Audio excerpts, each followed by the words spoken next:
Hello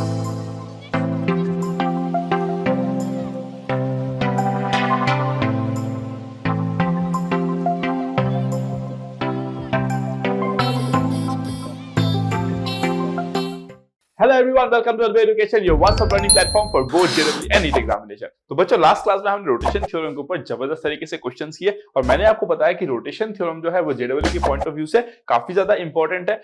rotation theorem क्या होता है, क्यों पढ़ते हैं, कैसे यूज करते हैं, हम लोग सब कुछ सीख चुके हैं। ठीक है, तो अब अगर आप कोई भी क्वेश्चन देखोगे जहां पे आपको Z1 minus Z3, Z2 minus Z3 ये इस तरीके की चीजें अगर दिखेंगी तो आपको एक आइडिया लगाना होगा कि वो किसका क्वेश्चन हो सकता है। रोटेशन थ्योरम पे बेस्ड क्वेश्चन हो सकता है। या फिर कई बार ऐसा देखोगे आप कि एक पॉइंट था, वो इधर गया, उधर गया, अप गया, डाउन गया, हॉरिजॉन्टल गया, इस एंगल पे गया, फाइनली उस पॉइंट का पोजीशन क्या है ना। तो उसको आप क्या करोगे, रोटेशन थ्योरम लगा के आप सॉल्व करते हो। ऐसा आप देखिए, बहुत सारे क्वेश्चन फ्रेम होते हैं। ठीक है, तो चलो फिर ये सब चीजें हो गई। अब जो है हम कॉम्प्लेक्स नंबर के एकदम लास्ट जोन पे आ चुके हैं, जहां पे हम लोग क्या सीखेंगे, use of complex number in coordinate geometry. ठीक है, क्या है हमारा heading, use of complex number,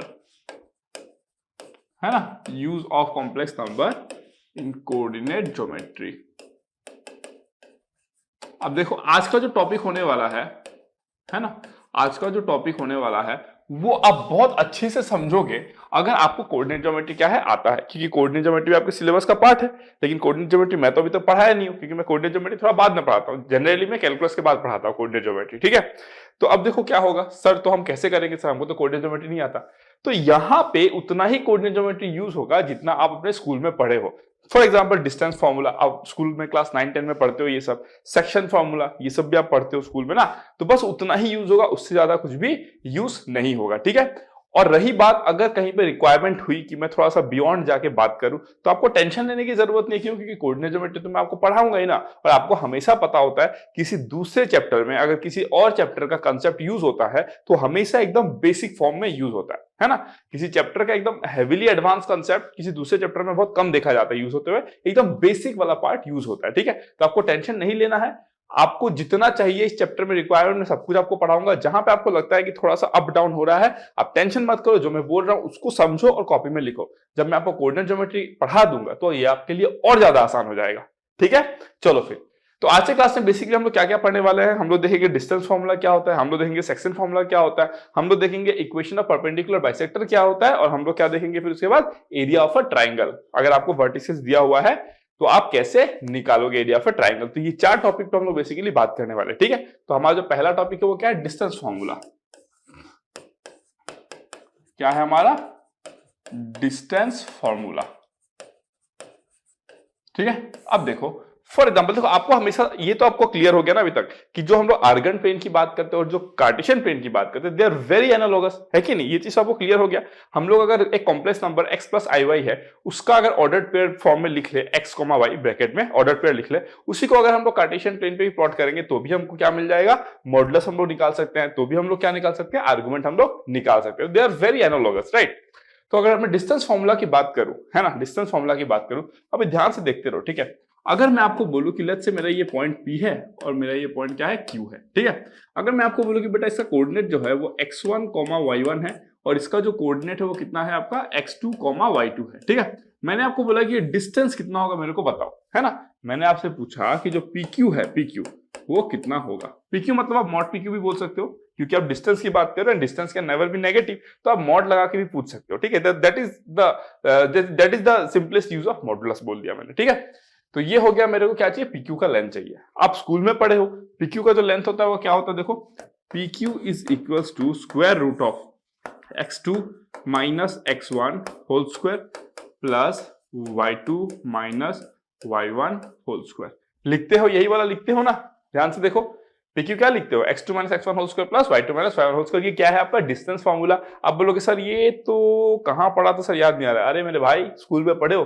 है ना, क्लास 10 में भी पढ़ते हो आप लोग कोऑर्डिनेट ज्योमेट्री में। ठीक है, तो PQ का डिस्टेंस ये होगा। लेकिन अब मैं क्या करता हूं, देखो अब मैं क्या करता हूं, देखो ध्यान से देखते रहना बस। ठीक है, अगर मैं बोलूं आपको कि अब जो है मेरा लेट्स से एक पॉइंट P है जिसका एफएक्स क्या है, Z1 है, एक पॉइंट Q है जिसका एफएक्स क्या है आपका Z2 है। मतलब P1 जो है, और ये आर्गन प्लेन है, ये क्या है, एक आर्गन प्लेन है, ठीक है। P1 जो है वो किस कॉम्प्लेक्स नंबर को रिप्रेजेंट करता है, Z1 को करता है। P2 जो है वो Q जो है वो किस कॉम्प्लेक्स नंबर को रिप्रेजेंट करता है, वो Z2 को रिप्रेजेंट करता है, ठीक है। अगर ऐसा सीन है और अगर मैं आपसे पूछूं कि बेटा ये डिस्टेंस कितना होगा, अब आप बताओ कॉम्प्लेक्स नंबर के पॉइंट ऑफ व्यू से, तो पता है डिस्टेंस कितना हो जाएगा, PQ। जो PQ डिस्टेंस होगा that will be mod of Z1 minus Z2, या फिर आप Z2 माइनस Z1 भी लिख सकते हो, कोई फर्क नहीं पड़ता है ना। Mod of Z1 minus Z2 लिखो या Z2 माइनस Z1 लिखो, कुछ फर्क नहीं पड़ता है, दोनों का वैल्यू पॉजिटिव ही आने वाला है, ठीक है। अब अगर मैं आपको बोलूं कि देखो PQ इज इक्वल टू कितना हो गया आपका, Z1 माइनस Z2 हो गया, है ना। PQ कितना हो गया आपका, Z1 माइनस Z2। आप बोलोगे सर ये कैसे लिख दिया Z1 माइनस Z2, अब देखते रहो ध्यान से, ठीक है। मान लो जो हमारा Z1 था वो क्या था, तो Z1 था हमारा क्या था, X1 प्लस I Y1, ठीक है। जो हमारा Z2 था, लेट्स से Z2 जो हमारा है वो है X2 प्लस IY2। क्लियर हो गया, डन। अगर मैं बोलूं कि मेरा Z1 माइनस Z2 कितना होगा, देखो Z1 माइनस Z2 ये कितना होगा, देखो तो आप क्या बोलोगे, Z1 minus Z2 X1 minus X2, ठीक है, प्लस Y1 माइनस Y2, है ना, यही बोलोगे Y1 माइनस Y2। अगर मैं आपसे बोलूं कि मॉड ऑफ दिस कितना होगा, तो आप क्या बोलोगे, square root of this square plus this square, तो x1 minus x2 whole square plus y1 minus y2 whole square. इसको आप ऐसे भी लिख सकते हो भाई, a minus B whole square is nothing but b minus A whole square, तो आप क्या बोलोगे, x2 minus x1 whole square plus y2 minus y1 whole square. देखो ये कितना आया, Z1 माइनस Z2 का मॉड कितना आया, दिस वन, और PQ कितना है, दिस वन। दोनों क्या है, सेम है ना, दोनों क्या है, सेम है। तो बेसिकली आप अगर कंपेयर भी करोगे तो आपको क्या मिल जाएगा, this mod this nothing but what, modulus of this Z1 minus Z2 is nothing but what, the distance between the two complex numbers Z1 and Z2। तो क्लियर हो गया। अभी अगर मैं आपको पूछूं कि किसी भी दो कॉम्प्लेक्स नंबर के बीच में अगर आपको डिस्टेंस निकालना है, आप कैसे निकालोगे, mod of first complex number minus second complex number. आप बोलोगे सर फर्स्ट या सेकंड क्या है, कोई फर्क नहीं पड़ता ना, आप डिस्टेंस ही निकालोगे। डिस्टेंस का वैल्यू तो वैसे भी आपको पॉजिटिव ही लेना है, डिस्टेंस का वैल्यू तो वैसे भी आपको पॉजिटिव ही लेना है, तो आप Z1 माइनस Z2 करो या Z2 माइनस Z1 करो, कोई फर्क नहीं पड़ता, आंसर तो यही आएगा। क्लियर हो गया, डन। तो पहला आपने क्या सीख लिया, डिस्टेंस फॉर्मूला। चलो डिस्टेंस फॉर्मूला इज क्लियर, ठीक है। अब अगर मैं दूसरे वाले की बात करता हूं, है ना, नंबर टू मेरे पास क्या है, देखो सेक्शन फॉर्मूला, ठीक है। नंबर 2 मेरे पास क्या है, देखो सेक्शन फॉर्मूला, सेक्शन फॉर्मूला। तो ये जो टॉपिक्स है ना अभी, ये सब कुछ मैं क्या करूंगा पता है आपको, कोऑर्डिनेट ज्योमेट्री के साथ साथ पैरेलली आपको एक्सप्लेन करूंगा, है ना। पहले मैं आपको बताऊंगा कोऑर्डिनेट ज्योमेट्री में क्या सीन रहता है, फिर मैं आपको बताऊंगा कॉम्प्लेक्स नंबर में क्या सीन रहता है, ताकि आप बहुत बेहतरीन तरीके से रिलेट कर पाओ, ठीक है। अब ये क्या आ गया, सेक्शन फॉर्मूला। अब आपको स्कूल में भी आपने पढ़ा सेक्शन फॉर्मूला दो होता है, एक होता है आपका क्या, इंटरनल सेक्शन, एक होता है आपका एक्सटर्नल सेक्शन। पहले समझते ये है क्या, ठीक है। अगर मैं बोलूं आपको, लेट्स से ये मेरा पॉइंट P है और ये मेरा पॉइंट Q है, ये क्या है, मेरा पॉइंट P है, ठीक है। इसका कोऑर्डिनेट कितना है, आप बोलोगे सर इसका कोऑर्डिनेट x1 और y1 है, सर इसका कोऑर्डिनेट जो है वो x2, y2 है, ठीक है। अगर मैं आपको बोलूं कि लेट्स से R एक पॉइंट है, आप बोलोगे सर ये क्या पॉइंट है, मैं बोला कोई भी पॉइंट ले लो, ठीक है। R एक पॉइंट है जिसका कोऑर्डिनेट है लेट्स से x, y, ठीक है। और ये जो डिवाइड करता है ना, ये जो डिवाइड करता है इस लाइन को इन द रेशियो m:n, ये m और ये n हो गया। क्या बोला मैंने, ये m है और ये कितना है आपका n है ना। मतलब R एक पॉइंट है ऑन द लाइन PQ जो उसको किस रेशियो में डिवाइड करता है, m:n, पता है। तो x क्या हो जाएगा आपको पता है, x is equals to mx2 plus nx1 by m plus n, clear. और जो y है वो क्या हो जाएगा पता है, my2 plus ny1 by m plus n, clear हो गया, डन। अब आपके दिमाग में डाउट आएगा, सर ये कैसे हुआ, सर ये फॉर्मूला आया कहां से। तो ये जो प्रूफ है इसका, आप स्कूल में भी पढ़े हो, इन केस आपको याद है तो वेल एंड गुड, आप रिलेट कर पा रहे होगे। इन केस अगर आपको याद नहीं है तो wait for my lecture on coordinate geometry, वहां पे मैं पढ़ाऊंगा, और वो बहुत झंडू चीज है ना, बहुत ही झंडू चीज है, लेकिन मैं यहां पे नहीं पढ़ाना चाहता अभी, ठीक है। आपको बस ये समझना है यहाँ पे कि जो x होता है वो क्या होता है, दिस, जो y होता है वो क्या होता है, दिस, है ना, mx2 plus ns1 by m plus n, m:n में आप डिवाइड करते हो रेशियो को, ठीक है। और स्कूल में आप ये भी पढ़ते हो कि आप क्या करोगे, न्यूमरेटर डिनोमिनेटर को n से डिवाइड कर दोगे, तो m/n आएगा, m/n को आप लैम्डा ले लेते हो, तो उसको lambda x2 plus x1 by lambda plus 1 भी लिखते हो आप, है ना। तो ये सब चीजों के बारे में बात करूंगा कोऑर्डिनेट ज्योमेट्री में। जब मैं कोऑर्डिनेट ज्योमेट्री पढ़ाऊंगा डिटेल में बात करूंगा, एप्लीकेशन के बारे में बात करूंगा, क्या बेनिफिट होता है हम लोग को लैम्डा के फॉर्म में लिखने में, सब कुछ बात करूंगा, डोंट वरी, ठीक है। लेकिन अभी हमको जो चाहिए वो इतना जानते हो तो इनफ है, ठीक है। क्लियर हो गया, डन, दिस इज ओके ना, ओके। चलो अगर मैं बोलूं कि ये हो गया आपका mx2 plus nx1 by m plus n और my2 plus ny1 by m plus n, ये एक केस बनता है। अब अगर मैं सेकंड एक केस की बात करूं, मैं देखो अगर मैं सेकंड एक केस की बात करूं, ठीक है, अगर मैं सेकंड एक केस की बात करूं, देखते रहो ध्यान से, बस स्टोरी सुनते रहो अभी बस, ठीक है ना। ये हमको मिल गया एक दिस वन, इसको आप पता है क्या बोलते हो, इंटरनल सेक्शन। क्यों? क्योंकि जो r है ना वो इंटरनली डिवाइड कर रहा है कि नहीं, r जो है वो क्या कर रहा है, इंटरनली डिवाइड कर रहा है, इसलिए आप उसको क्या बोलते हो, internal section. Internal section formula बोल सकते हो, है ना, internal section formula, this one internal section formula, ठीक है। अब हम बात करते हैं एक्सटर्नल सेक्शन के बारे में, ठीक है। अब हम बात करते हैं एक्सटर्नल सेक्शन के बारे में। For example let's say same situation है, क्या है आपके पास में, लेट्स से आपके पास में लेट्स से एक लाइन है, ये आपका P है, ठीक है, ये क्या है आपका P है, इसका कोऑर्डिनेट क्या है x1, y1, ठीक है। ये क्या है आपका लेट्स से Q है, इसका कोऑर्डिनेट क्या है x2, y2, और ये क्या है आपका R है, जिसका कोऑर्डिनेट क्या है x, y, ठीक है। अगर मैं बात करूं ये कितना है आपका दिस वन, देखते रहो ध्यान से। अगर मैं बोलूं ये कितना है तो आप बोलोगे सर ये जो है वो m है। अगर मैं बोलूं कि ये कितना है तो आप बोलोगे सर ये जो है ना वो n है, ठीक है। ये जो कितना है वो आपका n है, क्लियर हो गया।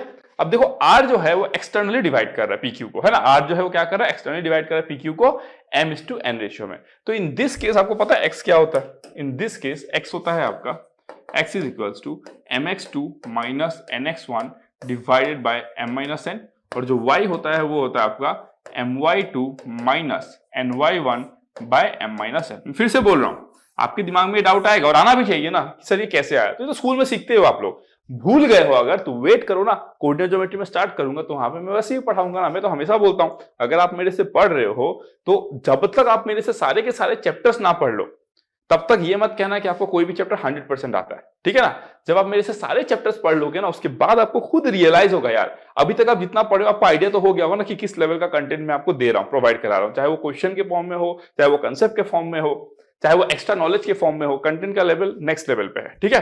तो ये सब कुछ जो भी है मैं आपको जहां पे रिक्वायरमेंट है इसका सही जगह यहाँ पे नहीं है, इसका सही जगह है कोऑर्डिनेट ज्योमेट्री में, तो मैं वहां पे पढ़ाऊंगा।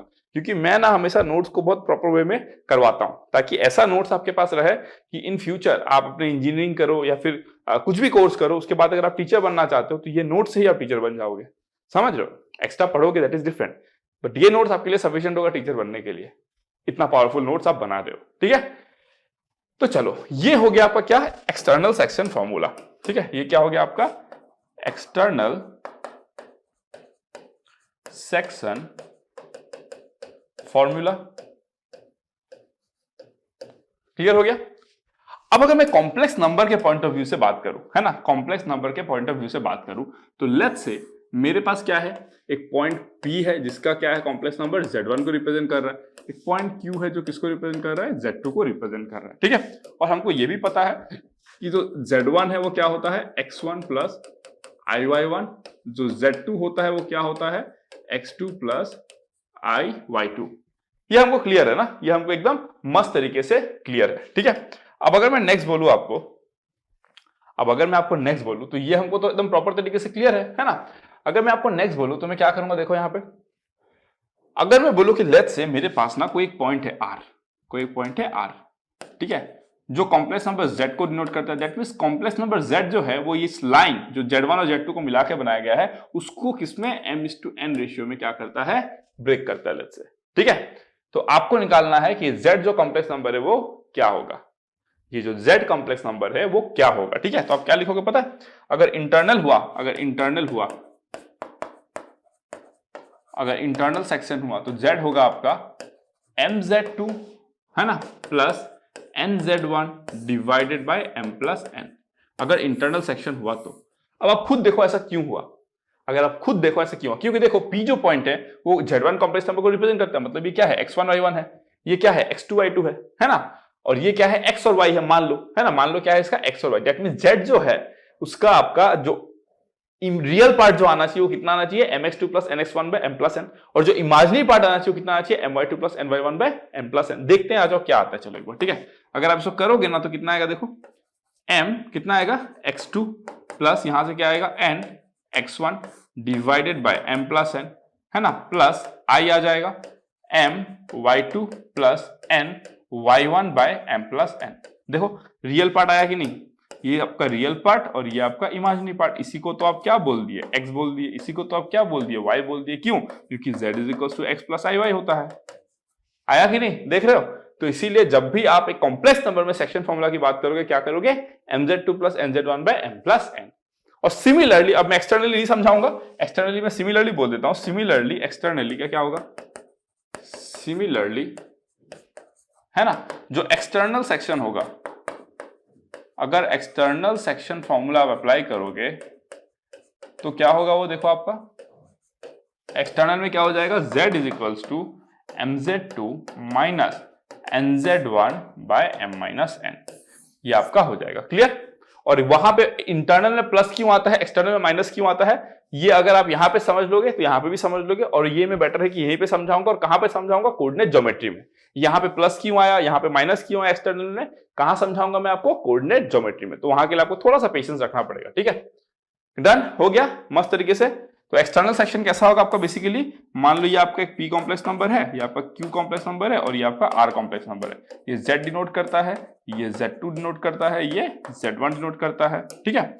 अगर मैं बोलूं ये कितना है आपका, तो आप बोलोगे सर ये m है। अगर मैं आपको बोलूं कि ये कितना है, तो आप बोलोगे सर ये तो n है, ठीक है, with respect to this point. Clear हो गया, डन, मस्त तरीके से समझ में आ गया सेक्शन फॉर्मूला, कोई डाउट नहीं होगा। mz2 plus nz1 by m plus n, mz2 minus nz1 by m minus n, external में माइनस, इंटरनल में प्लस हो गया। क्लियर हो गया, डन, एकदम मस्त तरीके से। चलो ठीक है, तो हमने क्या क्या दो कंसेप्ट देख लिए, डिस्टेंस फॉर्मूला, सेक्शन फॉर्मूला। अब हम नेक्स्ट क्या देखेंगे, इक्वेशन ऑफ परपेंडिकुलर बाइसेक्टर, है ना, इक्वेशन ऑफ परपेंडिकुलर बाइसेक्टर। देखो जो थर्ड है हमारे पास वो क्या है आपका, इक्वेशन ऑफ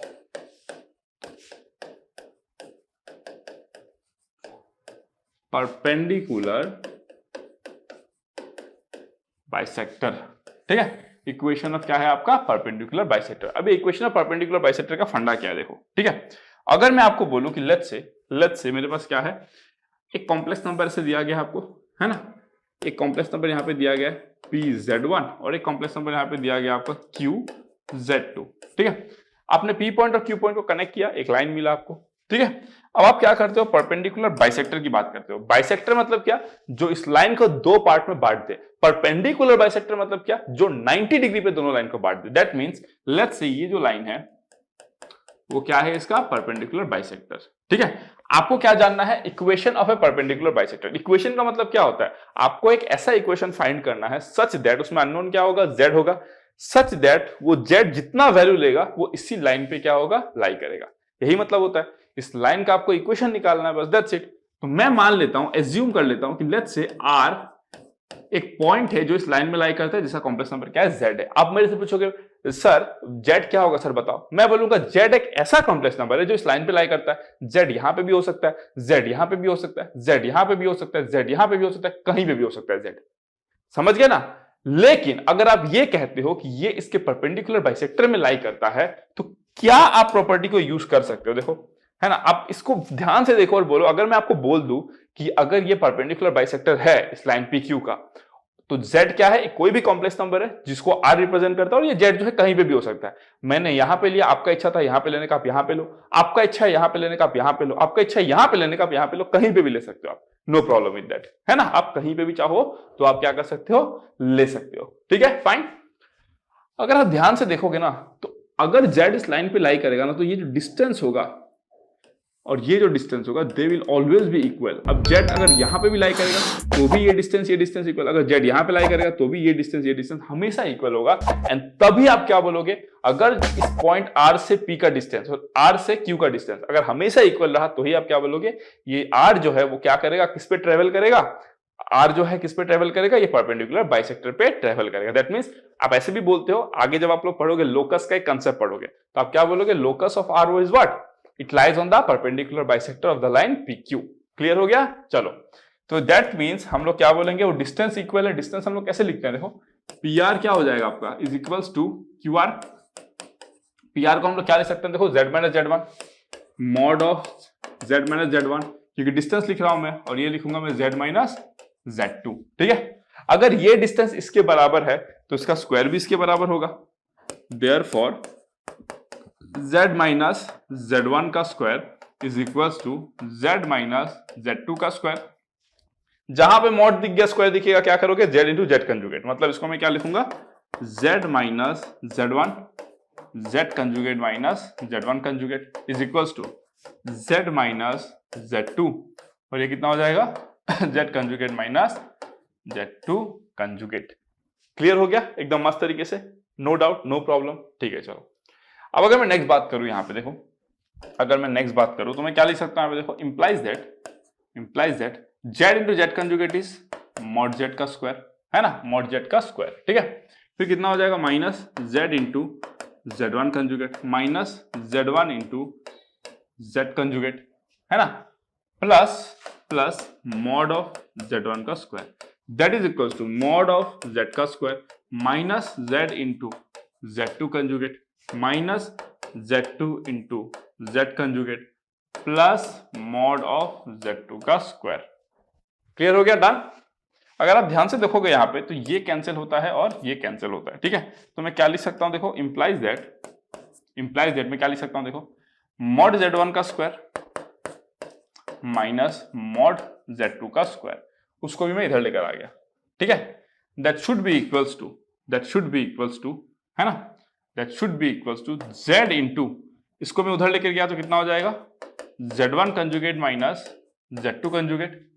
ठीक है, ये खत्म हो गया ना, ये इसको मैं क्या किया, उधर लेकर गया तो ये दोनों खत्म हो गया। ठीक है, ये और ये भी यूज हो गया, अब बचा क्या, ये और ये, तो मैं काम करता हूं, इसको भी उधर लेके जाता हूं, है ना, इसको भी क्या करता हूं मैं, इधर लेके जाता हूं। ठीक है, अगर उसको मैं इधर लेके जाऊंगा तो क्या कॉमन लूंगा मैं, तो मैं कॉमन क्या लूंगा, देखो, जेड कंजुगेट लूंगा ना, प्लस जेड कंजुगेट लूंगा, और ये क्या हो जाएगा आपका, z1 माइनस z2। क्लियर हो गया, तो ये इक्वेशन हमको मिला, ये इक्वेशन हमको क्या हुआ, मिला। क्लियर हो गया, and this is the equation of a perpendicular bisector, है ना, किसका perpendicular bisector, of the line connecting the points z1 and z2। समझ गए, ये जो इक्वेशन है ये क्या है, इक्वेशन ऑफ परपेंडिकुलर बाइसेक्टर है, इक्वेशन ऑफ परपेंडिकुलर बाइसेक्टर, है ना, ये क्या है आपका, equation of perpendicular bisector, this is the sign for perpendicular. ठीक है, शॉर्ट फॉर्म में परपेंडिकुलर बाइसेक्टर। क्लियर हो गया, मतलब ये जो इक्वेशन है उसमें जो आपको z1 दिख रहा है, देखो जो z1 दिख रहा है वो क्या है, जो लाइन था उसका एक एंड का पॉइंट, z2 जो है वो लाइन का दूसरे एंड का पॉइंट। ठीक है, और z1 z2 कंजुगेट तो आप निकाल ही सकते हो, बचा यहां पे देखो अननोन क्या, z, समझ रहे हो, तो यहां पे z क्या है, वो सारे के सारे कॉम्प्लेक्स नंबर है जो किस पे लाई करता है, जो उस लाइन के परपेंडिकुलर बाइसेक्टर पे लाई करता है। ठीक है, तो आपको अगर मैं z1 z2 दे दूं तो आप यहाँ पे z1 बिठाओगे, z2 बिठाओगे, इसका वैल्यू आ जाएगा, इसका भी वैल्यू आ जाएगा, इसका भी वैल्यू आ जाएगा, तो आपको z और z कंजुगेट में क्या आएगा, कोई एक इक्वेशन मिलेगा जिसको आपको सॉल्व करके z और z कंजुगेट में इक्वेशन मिलेगा। उसका मतलब क्या हुआ, आपको तो मैंने सॉल्यूशन ऑफ कॉम्प्लेक्स इक्वेशन बताया है ना, कि कॉम्प्लेक्स इक्वेशन कैसे सॉल्व करते हैं, है ना, z को x प्लस आई वाई ले लो, z कंजुगेट x माइनस आई वाई हो जाएगा, रियल इमेजिनरी पार्ट कंपेयर करो, x y का वैल्यू सॉल्व करो, तो ढेर सारे जितने भी वैल्यूज आएंगे ढेर सारे आपको वैल्यूज मिल जाएंगे। ऑफ कोर्स अब बात है ना, you will get infinite number of values of z, क्यों, क्योंकि z आपको देख के लग रहा है दो लाइन का परपेंडिकुलर बाइसेक्टर में ढेर सारे पॉइंट लाई करेंगे ना, इनफाइनाइट नंबर ऑफ पॉइंट्स लाई करेंगे, तो ऑफ कोर्स बात है इसका आपका जो सॉल्यूशन है वो इनफाइनाइट आएंगे। ठीक है, डन, क्लियर, तो ये आपका क्या था, आपका this is the equation of a perpendicular bisector. ठीक है, अब जो हम लोग है नेक्स्ट क्या देखेंगे हम लोग, नेक्स्ट हम लोग बात करते हैं एरिया ऑफ अ ट्राइंगल पे। किस पे बात करते हैं, एरिया ऑफ अ ट्राइंगल पे। लेकिन यहां पे मैं आपको एक बात बताना चाहूंगा, देखो ध्यान से सुनना। ठीक है, अगर मैं आपको बोलूं, है ना, लेट्स से ये है मेरा पॉइंट ए, ये है मेरा पॉइंट बी और ये है मेरा पॉइंट सी, ये डिनोट करता है कॉम्प्लेक्स नंबर z1, ये डिनोट करता है कॉम्प्लेक्स नंबर z2, ये डिनोट करता है कॉम्प्लेक्स नंबर z3। ठीक है, मान लो अगर मैं आपको बोल दूं कि तीन पॉइंट जो है वो तीन कॉम्प्लेक्स नंबर को रिप्रेजेंट करते हैं, कंडीशन फॉर कोलिनियरिटी क्या होता है, क्या बोला मैंने, condition for collinearity, condition for क्या बोला मैंने, कोलिनियरिटी,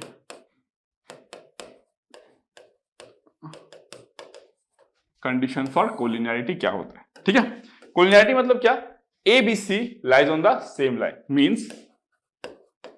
मीन्स क्या होता है आपका, all the points lie on the same straight line। Clear हो गया, same straight line. Okay done. अब अगर मैं आपको बोलूं कि अगर ये सेम स्टेटमेंट लाइन का आपको कंडीशन निकालना है, कंडीशन कैसे निकालोगे? देखो ध्यान से देखो, आप क्या बोल सकते हो, A B plus B C is equal to how much, A C, है कि नहीं? तो आप ए बी को क्या लिखोगे? देखो mod of z1 minus z2 plus B C को क्या लिखोगे आप? Mod of z2 minus z3 is equals to A C को क्या लिखोगे आप? Mod of z1 minus z3। So this is the condition of collinearity. Clear हो गया? This is the condition of collinearity. ठीक है, तो जहां पे डिस्टेंस फॉर्मूला पढ़े वहां पे इसको नोट कर सकते हो। This is the condition for what? Collinearity. Done हो गया? चलो ठीक है। अगर मैं आपको ये भी बोलूं और एक कंसेप्ट देखो, और एक कंसेप्ट, ठीक है, अगर मैं आपको बोलूं कि लेट्स से ये मेरा पॉइंट P है, ये कॉम्प्लेक्स नंबर Z1 रिप्रेजेंट करता है, ये मेरा पॉइंट Q है, ये कॉम्प्लेक्स नंबर Z2 रिप्रेजेंट करता है, ये मेरा एक पॉइंट R है जो कॉम्प्लेक्स नंबर Z रिप्रेजेंट करता है ना? अगर ये इक्वल रेशियो में डिवाइड करे, अगर ये इक्वल रेशियो में डिवाइड करे, मतलब m का वैल्यू कितना हो गया? देखो m का वैल्यू जो है वो n के बराबर हो गया। तो इन दैट केस आपका जो z है वो क्या होता था? क्या होता था z का value? mz2 plus nz1 by m plus n। But m और n तो बराबर है तो कैंसिल हो जाएगा, तो आपको क्या मिलेगा? z1 प्लस या फिर z2 plus z1 by 2, z2 plus z1 by 2, ये होगा आपका z का वैल्यू। क्लियर हो गया? डन। तो इस तरीके से आप कंसेप्ट को यूज कर सकते हो। ठीक है, ओके। चलो फिर अब हम लोग लास्ट कंसेप्ट की बात करते हैं, area of a triangle using complex number, है ना? Area of a triangle using complex number. देखो ध्यान से, क्या बोला मैंने? Area of a triangle using complex number. ठीक है, अब ये फंडा क्या है? देखो area of a triangle using complex number. अब देखो ध्यान से सुनते रहना है, बस क्या बोला मैंने? ध्यान से सुनते रहना है। अगर मैं आपको बोलूं कि मेरे पास क्या है, एक ट्राइंगल है, ठीक है, let's say this be my point P, this be my point Q, this be my point R। इसका कोऑर्डिनेट है आपका x1, y1, ठीक है, इसका कोऑर्डिनेट है आपका x2, y2, इसका कोऑर्डिनेट है आपका x3, y3।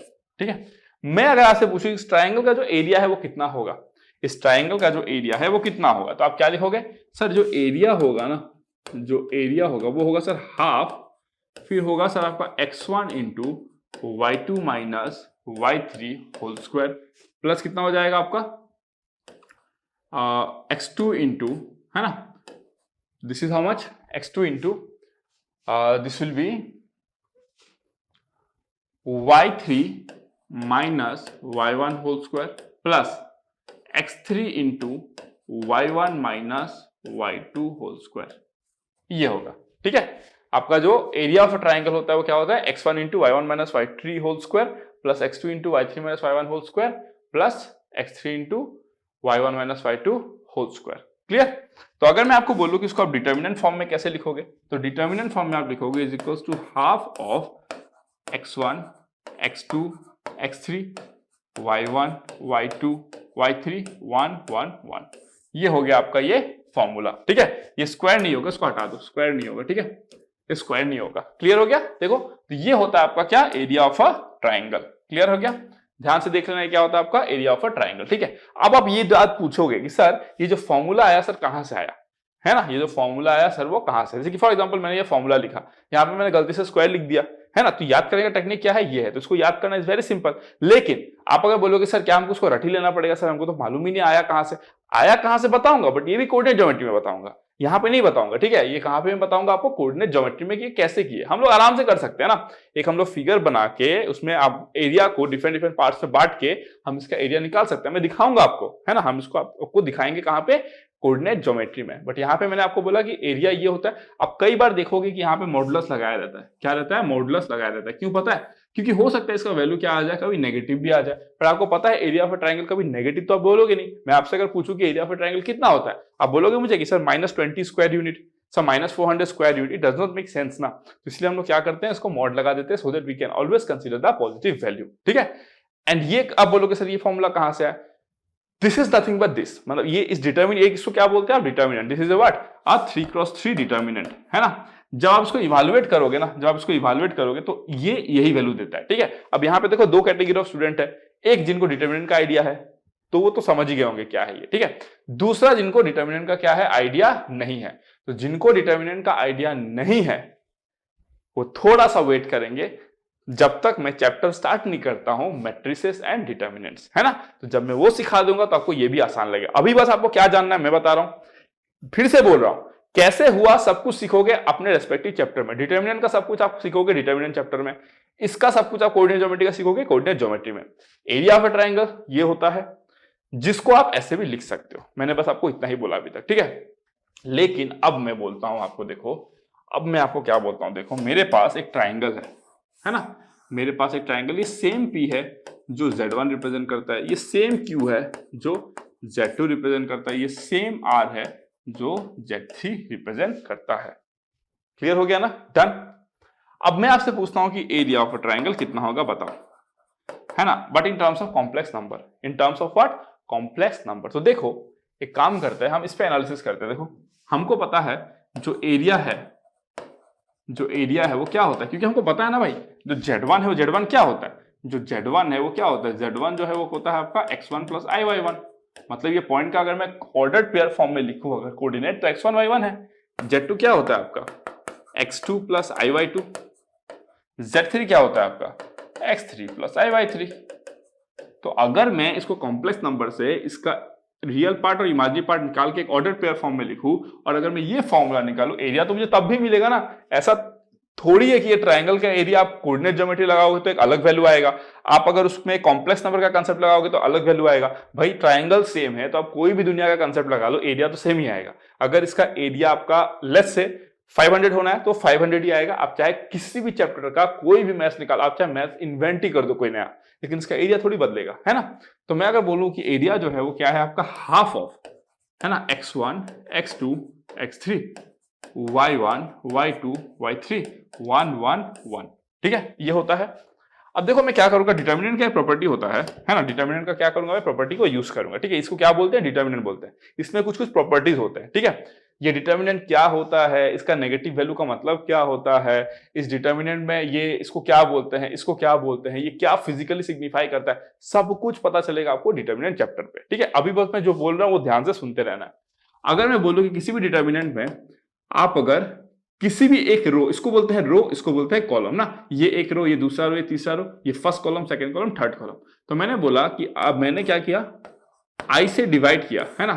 तो जब भी आप किसी भी रो या किसी भी कॉलम, किसी एक की बात कर रहा हूं, किसी भी रो या किसी भी कॉलम में अगर एक एलिमेंट से मल्टीप्लाई करते हो किसी भी नंबर से, रियल हो या इमेजिनरी हो, तो आप उसको क्या करना पड़ेगा, डिवाइड भी करना पड़ेगा। दैट मीन्स अगर मैंने आई से डिवाइड किया तो मैंने आई से इस डिटर्मिनेंट को मल्टीप्लाई भी किया, और ये मेरा चॉइस है कि मैं कहां पे लगाना चाहता हूं, किसी रो में या किसी कॉलम में। तो मैं इसमें लगाता हूं x1 x2 x3 iy1 iy2 iy3 1 1 1। Clear हो गया, समझ में आया क्या बोला मैंने। आई से मैंने इस कॉलम को मल्टीप्लाई किया, आई से डिवाइड भी किया। आप बोलोगे सर हम यहाँ पे आई लगा सकते हैं, हाँ लगा सकते हो। आप यहाँ पे आई लगाओगे, यहाँ पे क्या हो जाएगा, और एक आई आ जाएगा, बट मैं वही कर रहा हूं जो मेरे को नीड है, ठीक है। अब मैं क्या करूंगा, देखो इज इक्वल्स टू 1/2i, ठीक है। अब मैं क्या करूंगा, देखो अब मैं करता हूं व्हाट आई विल डू, सी मैं ना इसको x1 करता हूं, इसको x2 करता हूं, इसको x3 करता हूं। और आप ना डिटर्मिनेंट का और एक प्रॉपर्टी होता है, आप किसी भी दो कॉलम को ऐड कर सकते हो, किसी भी दो रो को ऐड कर सकते हो, ऐसा ऑपरेशन आप अप्लाई करते हो, ठीक है। तो मैं क्या करूंगा, इसको x1 प्लस iy1 लिखूंगा, x2 प्लस iy2 लिखूंगा, x3 प्लस iy3 लिखूंगा, ठीक है। और ये 1 1 1 हो जाएगा। तो मैंने किया क्या, बेसिकली ये आपका कॉलम 2 है ना, तो कॉलम 2 पे मैंने एक एलिमेंट्री ऑपरेशन लगाया। क्या किया मैंने, कॉलम 2 को मैंने कॉलम 2 प्लस कॉलम 1 कर दिया। क्लियर हो गया, डन, अच्छे से समझ में आ गया, ठीक है। चलो अब मैं नेक्स्ट क्या करूंगा, देखो नेक्स्ट क्या करूंगा, देखो 1 बाय, है ना, मैं ना इसको 2 से मल्टीप्लाई करना चाहता हूं, इसको 2 से मल्टीप्लाई करना चाहता हूं, तो ये 2 से डिवाइड भी हो जाएगा, तो 1/4i हो जाएगा। और ये कितना हो जाएगा, देखो 2x1 2x2 2x3, ये कितना हो जाएगा, देखो z1 z2 z3, और ये आपका कितना रहेगा 1 1 1। क्लियर हो गया, चलो अब मैं नेक्स्ट क्या करूंगा, देखो पता है what I will do is, है ना, what I will do is, देखो 2x1 को मैं क्या लिख सकता हूं, देखो 1/4i 1/4i 2x1 आपको पता है क्या लिखूंगा मैं, z1 प्लस z1 कंजुगेट, है कि नहीं। z1 का वैल्यू क्या है, x1 plus iy1, z1 conjugate का वैल्यू क्या है x1 minus I by one, तो plus I by one minus I by one cancel हो जाएगा, बचेगा क्या 2x1। ठीक है, इसको मैं क्या लिखूंगा z2 प्लस z2 कंजुगेट, इसको मैं लिखूंगा z3 प्लस z3 कंजुगेट। ये आपका z1 हो गया, ये आपका z2 हो गया और ये आपका z3 हो गया, ये 1 1 1 हो गया। क्लियर हो गया, डन। अब मैं नेक्स्ट क्या करूंगा, देखो 1/4i, इसको मैं पता है क्या करूंगा, देखो इसको मैं बोलता हूं z1 conjugate, z2 conjugate, z3 conjugate, ये मैं बोलता हूं z1 z2 z3, ये मैं बोलता हूं 1 1 1। यहां पे पता है मैंने क्या ऑपरेशन अप्लाई किया, जो कॉलम 1 था ना c1 माइनस c2 कर दिया। देखो ये जो कॉलम था उससे मैंने इसको माइनस कर दिया, तो मेरे को क्या मिल जाएगा z1 z2 z3 इसके साथ कैंसिल हो जाएगा और ये बचेगा। ठीक है, तो ये होता है आपका एरिया ऑफ अ ट्राइंगल। ये क्या होता है आपका एरिया ऑफ अ ट्राइंगल, देखो ध्यान से, ये होता है आपका एरिया ऑफ अ ट्राइंगल का formula in terms of complex number. अगर आप कार्टेशियन कोऑर्डिनेट्स के बारे में बात करो तो ये x1 x2 x3 y1 y2 y3 1 1 1 हो जाएगा, और अगर आप complex number point of view से बात करो तो दिस हो जाएगा। ठीक है, क्लियर हो गया, डन। तो इस तरीके से आप लिख सकते हो। और जब मैं डिटर्मिनेंट आपको पढ़ा, अभी मैं तो बहुत सारा कुछ टर्म्स यूज नहीं कर रहा हूं, ट्रांसपोज क्या होता है क्या नहीं होता है, मैं किसी चीज के बारे में ही बात नहीं कर रहा हूं, मैं बस बोल रहा हूं इतना अगर आप लिख लेते हो अपने कॉपी में और समझ के, जो मैं समझा रहा हूं वो समझ के अगर आप इतना कॉपी में लिख लेते हो, जब मैं आपको डिटर्मिनेंट पढ़ाऊंगा तो आप इसमें और भी बहुत कुछ सोच सकते हो, है ना। मैं जो फर्स्ट स्टेप से लेके यहां तक जो पहुंचा हूं उसका यही एक वे नहीं है, there can be multiple ways. कैसे? डिफरेंट डिफरेंट ऑपरेशन लगा के। ऑपरेशन आपके ऊपर डिपेंड करता है कि आप क्या लगाते हो, this is not the only way to reach here, you can also use another way, but कैसे, जब आपको मैं डिटर्मिनेंट पढ़ा दूंगा तो आपको खुद समझ में आ जाएगा। ठीक है, अब देखो कई बार क्या होता है, आप देखोगे इसका वैल्यू जो है ना वो नेगेटिव भी आ सकता है, इसका जो वैल्यू है वो क्या हो सकता है आपका नेगेटिव भी आ सकता है। अगर नेगेटिव आया तो फिर प्रॉब्लम हो जाएगी, तो हम लोग क्या करते हैं पता है, हम लोग इसका मॉड वैल्यू लेते हैं। फिर हम लोग क्या करते हैं, इसका मॉड वैल्यू लेते हैं। तो 1/4i का मॉड क्या हो जाएगा, 1/4 हो जाएगा, और इसका मॉड क्या हो जाएगा आपका z1 conjugate, z2 conjugate, z3 conjugate, z1 z2 z3 1 1 1। Clear हो गया, डन, एकदम मस्त तरीके से समझ में आ गया आपको। तो this is how we calculate what, the area of a triangle, जब आपको उसके वर्टिसेस जो है वो कॉम्प्लेक्स नंबर पॉइंट में दिए रहेंगे। आपको अगर मैं दे दूं फॉर एग्जांपल, अगर मैं आपको दे दूं z1 is equals to 2 + 3i, z2 is equals to 5 - 7i और z3 is equals to -1 + 4i, ये तीनों को जब आप प्लॉट करोगे एक ट्राइंगल बनेगा, है ना। जब एक ट्राइंगल ये बनाएगा तो आप क्या करोगे, z1 z2 z3 आपको पता है, यहां पे आप पुट करो, z1 conjugate z2 conjugate z3 आपको पता है, यहां पे पुट करो, आप सिंप्लीफाई करो, है ना। इसको सिंप्लीफाई कैसे करते हैं नहीं जानना है अभी, भूल जाओ उसको, है ना। इस डिटर्मिनेंट को कैसे इवैल्यूएट करते हैं I will tell you in the chapter determinant, don't worry for anything.